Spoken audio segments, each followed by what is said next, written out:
अगला क्वेश्चन देखेंगे आपका, विश्व में जो फॉरेस्ट है ग्लोबल फॉरेस्ट के हिसाब से, तो बिल्कुल अगर विश्व फॉरेस्ट को देखते हैं तो 31% जो पूरा भूमि है वो किसके अंदर आते हैं, आपके वनों के अंदर आते हैं। और उसके बाद ब्राजील में, पूरी दुनिया में अगर देखेंगे तो ब्राजील में सर्वाधिक फॉरेस्ट है। ठीक है, तो आपका क्या होगा, दोनों के दोनों स्टेटमेंट सही है, बोथ 1 और 2। अमेजन का सबसे बड़ा जो जंगल है वो भी कहाँ है, आपका ब्राजील में आता है। अगला क्वेश्चन देखते हैं कि आपका क्या है, एनवायरमेंट, जो आपके पर्यावरण संरक्षण और उसके रक्षा के लिए भारत सरकार ने कौन से अधिनियम चलाए। तो ये डायरेक्ट क्वेश्चन था, इसमें कुछ नहीं, आपको 1986 का जो पर्यावरण एक्ट है वो चलाया गया है। ठीक है, पर्यावरण अधिनियम 1986, ये बिल्कुल याद रखेंगे, 1986 का है। ठीक है, presence of large amount of nutrient in water, अगर आपका जो वाटर है, अगर वाटर में बहुत ज़्यादा न्यूट्रिएंट की मात्रा बढ़ जाए तो उसके कारण क्या होता है, एक्सेसिव ग्रोथ, बहुत ज़्यादा आपका क्या होता है, प्लैंक्टोनिक, जो कि अलग अलग जलकुंभी और कुछ भी, जैसे कि आपका एल्गी है, तो अगर मान लेते हैं ये आपका एक टैंक है और इसमें बहुत ज़्यादा न्यूट्रिएंट डिस्चार्ज हो जाए, बहुत ज़्यादा आपका पोषक तत्व चला जाए, तो इसके ऊपर क्या होते हैं, पूरे के पूरे इस तरह से एल्गी जो होते हैं वो जम जाते हैं। ठीक है, और इसके कारण क्या होता है, आपका जो सनलाइट है वो इसके नीचे आ नहीं पाता, और इसी चीज़ को हम क्या बोलते हैं, एल्गल ब्लूम, इसी को क्या बोलते हैं, शैवक। ठीक है, तो ये क्या होता है, एल्गल ब्लूम। तो आपको इसका आंसर क्या होगा, एल्गल ब्लूम। और एल्गल ब्लूम से स्टार्ट क्या होता है, आपका एक प्रोसेस जिसको हम लोग क्या बोलते हैं, यूट्रोफिकेशन। इसके बाद अगर यही ज़्यादा होकर क्या होगा, यूट्रोफिकेशन होगा, मतलब ये आपका पूरा का पूरा यहाँ पर ये जम गया, और जमने के बाद जो नीचे के पेड़ पौधे हैं ये मर जाएंगे। बहुत सारे यहाँ छोटे छोटे जीवाणु और विषाणु जो आपके ऑर्गेनिजम्स है वो आएंगे इसको खाने के लिए, और ये जब यहाँ पर आएंगे तो क्या होगा, यहाँ पर जीव का बहुत ज़्यादा मात्रा बढ़ जाएगा, जिसके कारण क्या होगा, इस पूरे के पूरे लेक में जो पानी है इसमें जो ऑक्सीजन है वो ऑक्सीजन इनको कम पड़ जाएगा, और यहाँ पर ऑक्सीजन की डिमांड बढ़ जाएगी। ठीक है, तो वहाँ से आपका ऑक्सीजन की डिमांड बढ़ेगी और धीरे धीरे लेक खत्म हो जाएगा, और उसी ऑक्सीजन की डिमांड को देखते हैं, उसी को बोलते हैं बायोलॉजिकल ऑक्सीजन डिमांड, कितना ऑक्सीजन वहाँ पर चाहिए किसी भी चीज़ को। तो बीओडी और सीओडी इसको थोड़ा सा पढ़ लेंगे। ये जो बीओडी है यह क्या होता है, आपका पानी कितना शुद्ध है या कितना अशुद्ध है उसको नापने के काम आता है। ठीक है, पर इस क्वेश्चन का आंसर क्या है, एल्गल ब्लूम, और यही एल्गल ब्लूम से आगे चल के क्या बनता है, आपका यूट्रोफिकेशन होता है। ठीक है, सुपोषण। चलिए आगे देखते हैं, बायो रिमेडिएशन। बायो रिमेडिएशन के उपयोग में शामिल है आपका मतलब जो प्रदूषित क्षेत्र है उसको क्या करते हैं, कभी कभी उसको किस तरह से शुद्ध किया जाता है या ठीक किया जाता है, तो बायो रिमेडिएशन टेक्निक यूज की जाती है, और उसमें हम लोग क्या करते हैं, जितने भी आके सूक्ष्म जीव हैं, जो माइक्रो ऑर्गेनिज्म है, उसके मदद से हम करते हैं, उसको बोलते हैं बायो रिमेडिएशन। ठीक है, तो ये थोड़ा सा ध्यान रखेंगे कि आपके जो माइक्रो ऑर्गेनिज्म है उसके थ्रू हम क्या करते हैं, बायो रिमेडिएशन करते हैं। अगला देखते हैं, ये माइक्रोबीड। माइक्रोबीड क्या है, जो प्लास्टिक जो है, प्लास्टिक के जो सबसे छोटे छोटे कण बनेंगे, अगर ये पूरा प्लास्टिक है तो इसको जो सबसे छोटे कण, अगर इसको इस तरह से काट दें पूरे प्लास्टिक को, तो जो एकदम बिल्कुल ऐसे प्लास्टिक के पीस जैसे दिखते हैं टुकड़े, ये क्या होते हैं, जल में घुल जाते हैं, घुलते नहीं है, मतलब वहां पर प्रेजेंट रहते हैं पर ऐसा लगेगा कि वो पानी की ही पार्ट है। तो वो जो सबसे छोटा पार्ट होता है उसको बोला जाता है माइक्रोबीड, जो कि आपके प्लास्टिक्स में होता है। ठीक है, प्लास्टिक के कारण देखने को, समुद्र में सबसे ज्यादा ये देखने को मिलता है। अगला देखते हैं, which of the following is not a major green house gas. इनमें से क्या आपका ग्रीन हाउस गैस नहीं है, मेजर मतलब आपके वैसे तो ग्रीन हाउस गैस है but major green house gas नहीं है, तो वो कौन सा है, आपका प्रमुख जो नहीं है वो है सल्फर ऑक्साइड नहीं है। आपका जलवाष्प बिल्कुल है, कार्बन डाइऑक्साइड बिल्कुल है, और मीथेन बिल्कुल है, पर आपका सल्फर डाइऑक्साइड आपका नहीं है। अगला क्वेश्चन देखते हैं, NAQI, मैंने आपको पहले भी डिस्कशन में ही बोला था, इसको पढ़ लेना। राष्ट्रीय वायु गुणवत्ता सूचांक जो है, इनमें से कौन सा गैस उसमें नहीं है, ये क्वेश्चन है, इसमें शामिल नहीं है, तो आपका आर्सेनिक शामिल नहीं है, बट ये क्या है, NAAS जो आपका अमेरिका वाला काउंट करते हैं वहां पर आता है।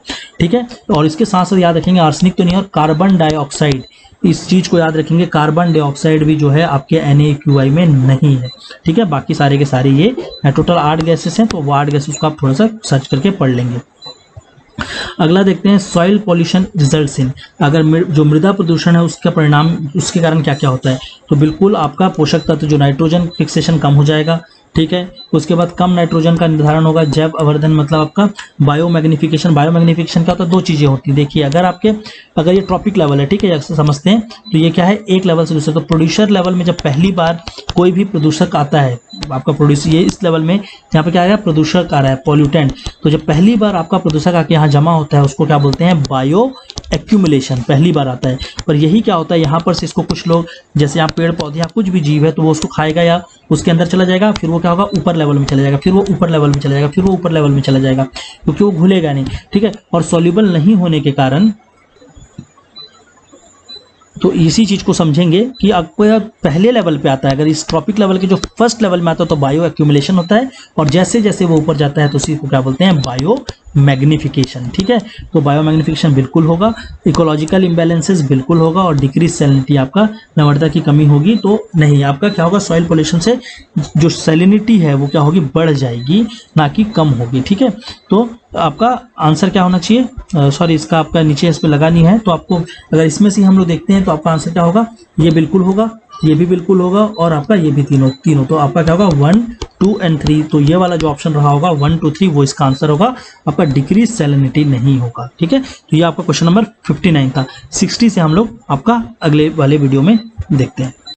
अगला क्वेश्चन देखते हैं, जो आपका सीमेंट फैक्ट्री में जो लोग काम करते हैं वो उनको मोस्टली कौन सी बीमारी होती है, ये पूछा गया था क्वेश्चन। ठीक है, तो लुकेमिया मतलब कैंसर से आपको नहीं, सीमेंट फैक्ट्री में कैंसर से डायरेक्ट कोई लिंक नहीं है, बोन मैरो की डिजीज से भी बिल्कुल नहीं है, आपका क्या होगा, साइटोसिलिकोसिस जो है ये आपके सीमेंट फैक्ट्री में जो लोग काम करते हैं वो सबसे ज्यादा इस बीमारी से प्रभावित होते हैं। अगला देखते हैं बायोडाइवर्सिटी।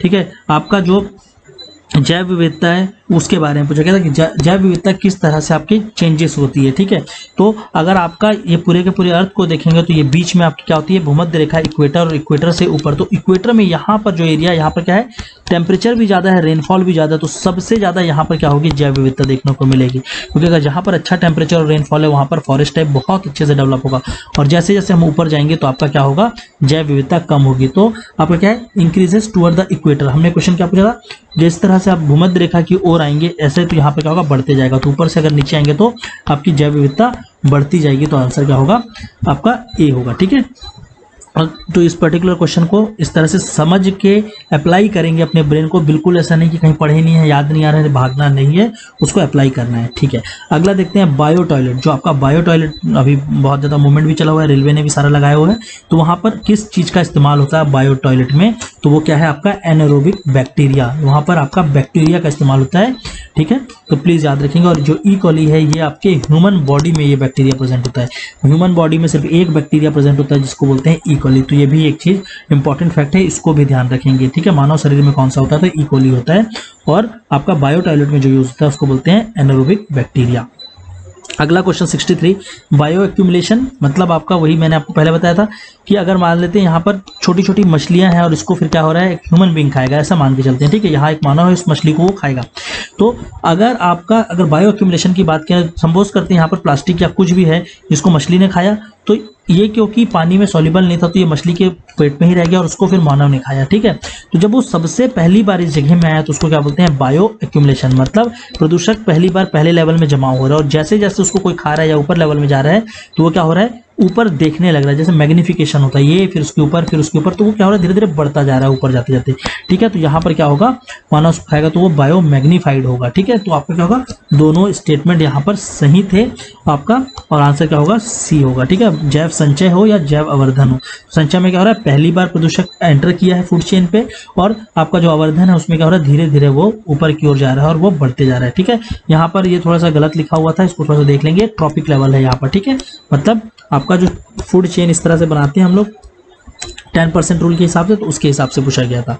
ठीक है, अगला क्वेश्चन देखते हैं, क्वेश्चन नंबर 64 पूछ रहा है मॉन्टेरेक्स रिकॉर्ड किससे संबंधित है, तो यह किससे संबंधित है, रामसार सम्मेलन, जिसमें आपके जो वेटलैंड होते हैं तो वेटलैंड के संरक्षण के लिए हमने क्या बना रखा है, रामसार कन्वेंशन है, उसको काम करते हैं, और उसमें भारत के बहुत सारे आपके अलग अलग जो झील हैं उसका नाम वहाँ पर मेंशन है।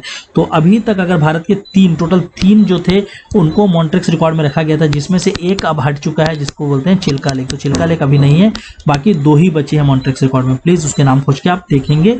ठीक है, एक लॉकटेक झील है, दूसरा आप खुद से देखेंगे, मैं आपको बता रहा हूँ, तो आप पर्टिकुलरली उसको खोजेंगे ताकि आप पढ़ें इस चीज को। ठीक है, तो ये रामसार से संबंधित है, ना कि आपके मॉन्ट्रियल जो है, मॉन्ट्रियल आपका क्या है, ओजोन का जो होल है उससे संबंधित है। अर्थ समिट आपका 1992 में हुआ था, इंपॉर्टेंट है वो, वहां पर से तीन कन्वेंशन हुए थे, और जो सतत विकास है ये 2012 में, इसको क्या बोलते हैं, रियो समिट बोलते हैं। ठीक है, और रियो से 20 साल बाद तो ये रियो +20, तो रियो +20 जो है उसको ही क्या बोलते हैं, सतत विकास 2012 का। तो रियो समिट 1992 और उसमें 20 साल जोड़ेगा तो रियो +20 आएगा, जिसको बोलते हैं सतत विकास। ये ध्यान रखेंगे दोनों चीज को।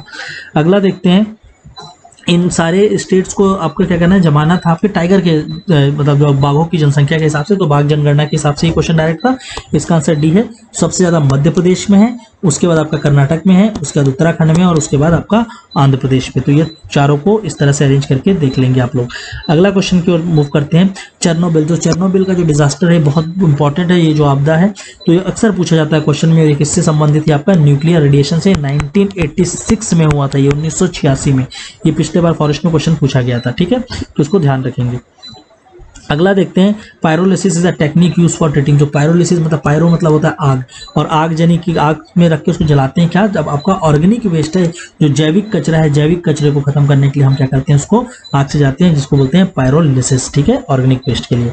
अगला देखते हैं, choose the correct incorrect one, जिसमें से कौन सा गलत है। तो मैंने आपको पहले बताया, मिनीमाटा आपका mercury, ethyl cadmium, black food, ये जो ब्लैक फूड डिजीज है आर्सेनिक होता है चावल की खेती में अक्सर। और जो माइक्रोसिफेली है, ये क्या है? जीका वायरस से होता है। जीका वायरस आपका कोल्ड डस्ट से नहीं, जीका वायरस से जो है तो उसको बोलते हैं माइक्रोसिफेली, ठीक है। तो जिसमें क्या होता है, बच्चे का जो सर है वो उसका बहुत ज्यादा बड़ा होता है सर, ठीक है। तो आंसर इसका क्या होगा? डी होगा। अगला क्वेश्चन देखते हैं, इको सेंसिटिव जोन। तो इको सेंसिटिव जोन कितने रेडियस में फैला होता है, कितना उसका एरिया होता है? तो एरिया कितना होता है? 10 किलोमीटर तक का एरिया क्षेत्र होता है इको सेंसिटिव जोन का। तो नन ऑफ दिस, यहाँ से 20 से चालू किया था, तो 10 किलोमीटर का जोन होता है।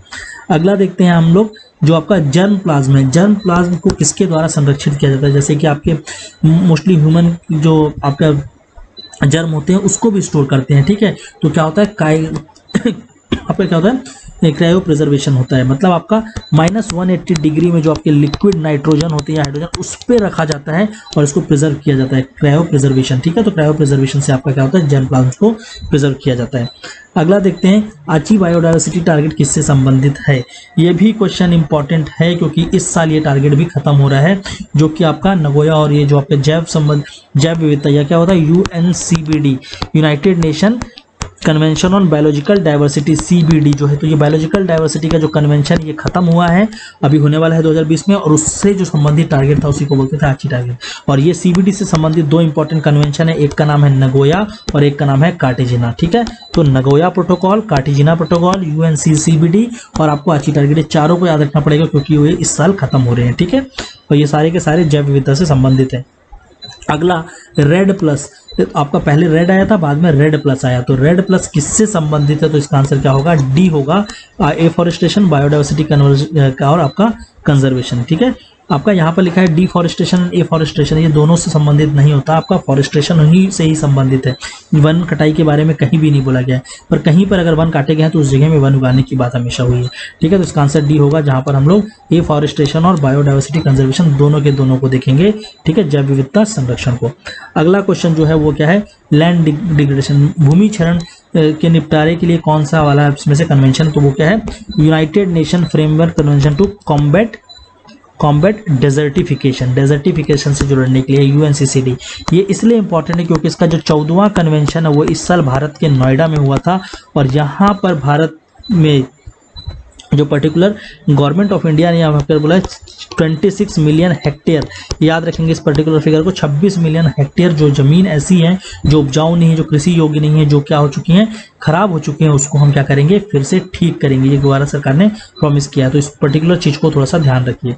अगला देखते हैं, which of the following Indian cities are not 5 star rating. आपका गार्बेज फ्री सिटीज जो अभी रेटिंग आया था इनिशियली, तो इसमें से कौन से नहीं? अंबिकापुर बिल्कुल है, राजकोट बिल्कुल है, सूरत बिल्कुल है, एक इंपॉर्टेंट है जो सबसे साफ सुथरा बहुत अच्छा सिटी है चंडीगढ़, वो मिसिंग है यहाँ से, ठीक है, वो आपके 4 स्टार रेटिंग में, तो चंडीगढ़ इसका आंसर होगा। और आपका लास्ट क्वेश्चन इजी क्वेश्चन था ये, प्लीज आप वेटलैंड लोग को थोड़ा सा देख लेंगे इनके नाम को, क्योंकि यहाँ पर क्वेश्चन आने का बहुत ज्यादा संभावना है, ठीक है। तो आपका भोज जो है, भोज आपके राजस्थान में नहीं है, वो कहाँ पर है, मध्य प्रदेश में है। कोलेरू आपके आंध्र प्रदेश में है। पोंगैंगसो ये अभी बिल्कुल लड़ाई चल रहा है यहाँ पर चाइना और इंडिया का, ठीक है, लद्दाख में। और आपका लास्ट में चंद्राताल, वो भी क्या है आपका हिमाचल प्रदेश में। तो ये दोनों जगह में अभी क्षेत्र जो है कहीं ना कहीं चाइना से संबंधित आपका लड़ाई चल रहा है। तो भोज जो है वो कहाँ पर है, MP में है, याद रखेंगे, इसलिए भोज को पूछा गया है क्योंकि पिछले साल जो है आपका जो वेटलैंड है इसके संबंधित जो कार्यक्रम होता है रामसार का समिट, वो कहाँ पर हुआ था, भारत में, और वही MP में भोज जो वेटलैंड है आपका भोपाल में, वहीं पर हुआ था, ठीक है। तो इसको थोड़ा सा ध्यान रखेंगे। ये 75 क्वेश्चन को कुछ इस तरह से बनाया गया था जहां पर करंट अफेयर और आपके बेसिक नॉलेज से लेकर एडवांस नॉलेज जो पर्यावरण के सब चीज को मिक्स करके। तो होप आप लोगों ने इस क्वेश्चन पेपर को काफी एंजॉय किया होगा। जो भी डाउट थे वो सारे के सारे अभी क्लियर हो गए। और इसके बाद भी अगर आपको डाउट होता है तो प्लीज़ आपके पास मेरा नंबर है, मैं आपसे कंटिन्यूसली जुड़ा हुआ हूँ आपके ग्रुप में। आप ग्रुप में से मेरे को बिल्कुल मैसेज डाल सकते हैं। ग्रुप को मैंने ओपन भी कर रखा है, तो आप वहाँ पर भी अपने प्रॉब्लम्स को शेयर कर सकते हैं मेरे साथ, ताकि हम इसको और ज़्यादा आपको हेल्प कर सकें यहाँ से। ठीक है, अब आपका जो अगला सेशन कल लूँगा मैं, उसमें आपका छत्तीसगढ़ से रिलेटेड जितने भी क्वेश्चन थे उसको डिस्कस किया जाएगा। तो थैंक यू ऑल। और बहुत ही अच्छा परफॉर्मेंस रहा कुछ लोगों का। अभी आपको मार्क्स के बारे में ज़्यादा मत सोचना, ठीक है, आप अच्छा कर रहे हैं, पर यहाँ से कुछ ना कुछ आपको नया मैं सिखाते हुए चलूंगा। आप उस चीज़ को क्या करेंगे, अपने बुक से और पर्टिकुलर इसको देखकर वहाँ से रिवाइज करेंगे। Thank you all.